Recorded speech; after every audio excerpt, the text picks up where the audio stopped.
I can still hear his laugh. It wasn't joy. It wasn't pride. It was possession.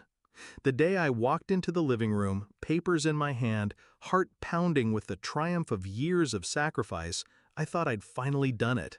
I thought I'd earned his respect. I laid the deed on the table, my voice trembling but proud. "Dad, the house is paid off. No more debt. It's finally ours." He didn't even look at the papers. He looked at me, and then he laughed. "Great, now pack your bag. Your brother's moving in." The words hollowed me out. Like all my sweat, my overtime shifts, my skipped meals, meant nothing. My brother, the golden son, who never paid a single bill, who stumbled from one failure to the next, was the one he wanted here. Not me, never me. I stood frozen. My lips moved before I could stop them. 4 words. Low, controlled, final. "Not this time, Dad."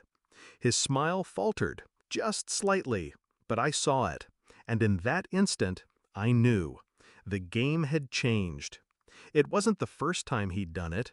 When I was 15, I saved up for a laptop by working weekends at the diner. He gave it to my brother 2 weeks later, telling me I didn't need distractions. When I graduated college with honors, he didn't come to the ceremony. He was busy bailing my brother out of another failed business scheme. When I bought groceries, paid utilities, kept this house alive through years of his neglect, he said nothing.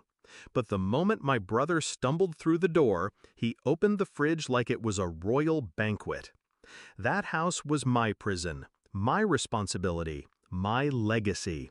And now it was finally mine, I thought. The shift inside me was quiet. I didn't shout. I didn't cry. I planned.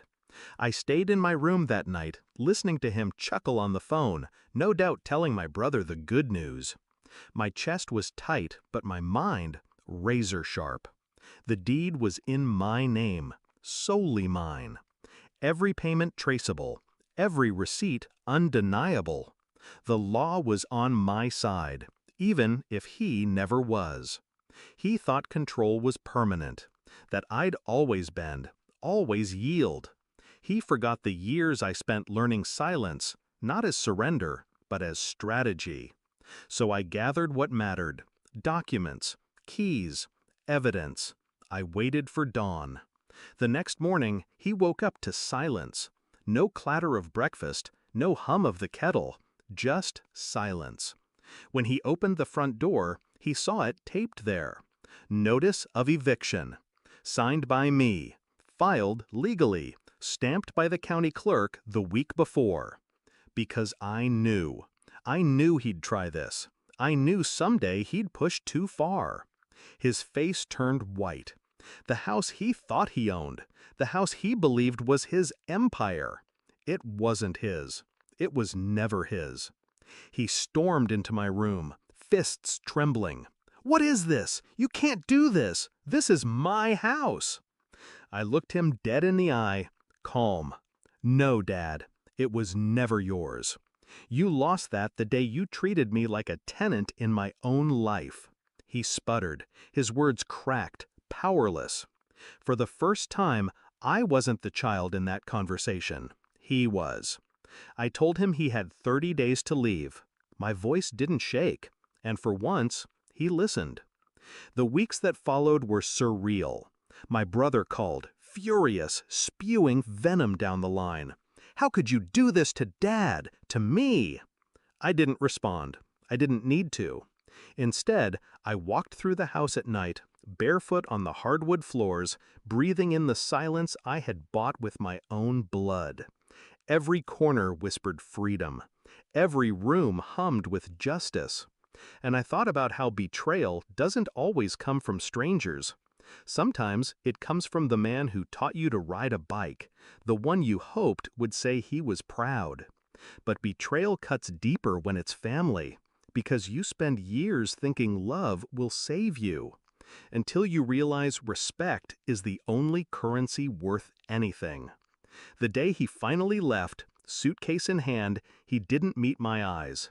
He shuffled past me like a shadow stripped of its form. My brother sat in the driveway, engine running, face twisted in disbelief. I didn't stop them. I didn't gloat. I just stood in the doorway, the deed still on the table behind me, sunlight spilling across my shoulders. That house was mine. But more than that, I was free. Now, when people ask why I live alone in that old house, why I don't invite family for holidays, I just smile. I tell them peace is expensive, but worth every penny. Because the truth is, I buried more than debt when I paid off that mortgage. I buried the last trace of their control.